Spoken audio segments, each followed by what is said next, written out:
Agora eu estou gravando um pequeno vídeo para responder algumas questões colocadas pelos jovens do setor juventude em relação a esse período de quarentena que estamos vivendo e também para recuperar algumas coisas fundamentais da nossa fé que a igreja nos educa e viver melhor esse tempo.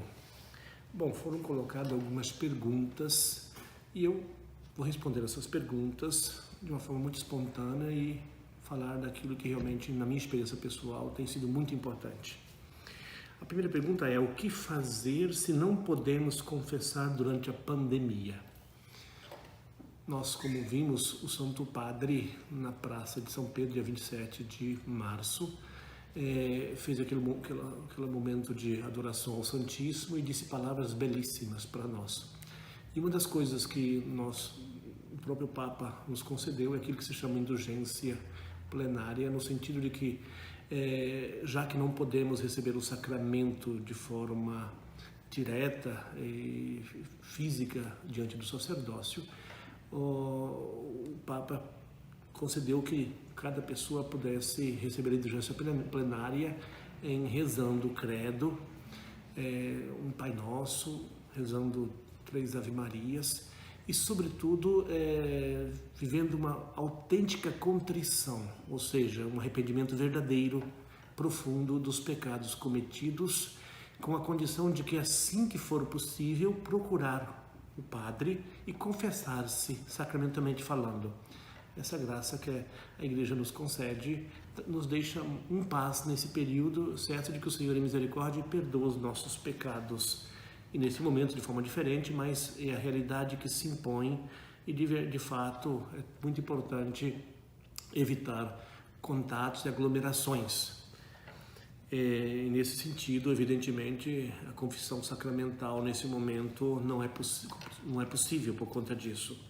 Depois, uma outra pergunta: qual seria a nossa melhor alternativa enquanto não podemos ter a confissão sacramental? Acho que a primeira pergunta já responde isso. De qualquer forma, o que podemos fazer como um acréscimo em relação a isso é, de verdade, viver nesse tempo, não como um tempo de desgraça, mas eu diria até como graça, porque a forma para viver uma autêntica religiosidade é justamente viver intensamente o real, a realidade, aquilo que Deus nos dá.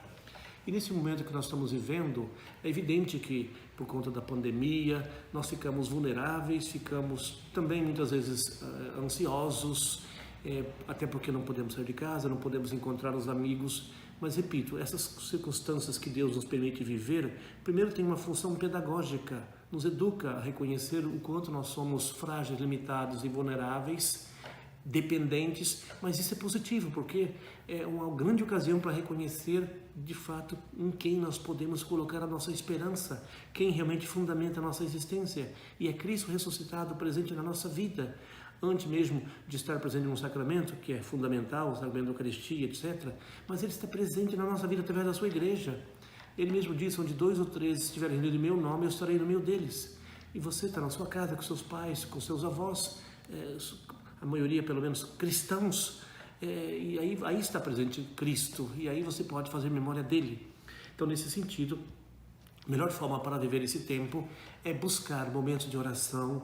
A igreja nos oferece isso, basta entrar no celular, você tem as laudes, tem as vésperas, tem as completas, mesmo que talvez o ambiente não favoreça muito, mas você pode ter um momento de silêncio, gastar 10 ou 15 minutos por dia para rezar as laudes, por exemplo, para rezar a oração do meio-dia, por exemplo. E a oração é o momento onde nós somos mais conscientes de que Deus existe, de que Ele está presente, e nós, como filhos dependentes dele, podemos rezar sempre, podemos nos colocar diante dele, e Ele nos consola, Ele nos dá a verdadeira paz, a verdadeira alegria.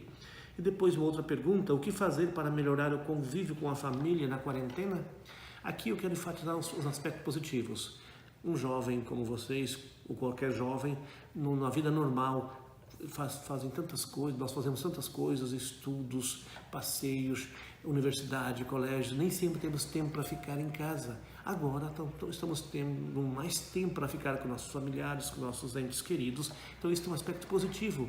O outro aspecto, é claro, quando se convive muito junto, é natural que venha à tona também os limites, venha à tona também os nossos limites, o limite dos nossos entes queridos. E às vezes pode acontecer alguns estresses, alguma perda de paciência, mas também isso é uma provocação para que nós possamos reconhecer que nós somos frágeis e que precisamos da graça de Deus. Então, nesse sentido, o aspecto positivo é essa convivência mais próxima. E outro aspecto positivo é que nós somos chamados também a nos educar, a ter mais paciência, mais caridade, mais amor. E a convivência, mesmo às vezes dramática, se nós somos simples de coração e confiamos na graça de Deus, tudo isso nos ajuda a viver ainda melhor a nossa vocação, a nossa fé e a experiência da caridade. Estamos sempre prontos a servir, caridade com os irmãos, caridade com o pai, com a mãe, caridade consigo mesmo e, sobretudo, confiando que Deus é misericórdia, que jamais nos abandona.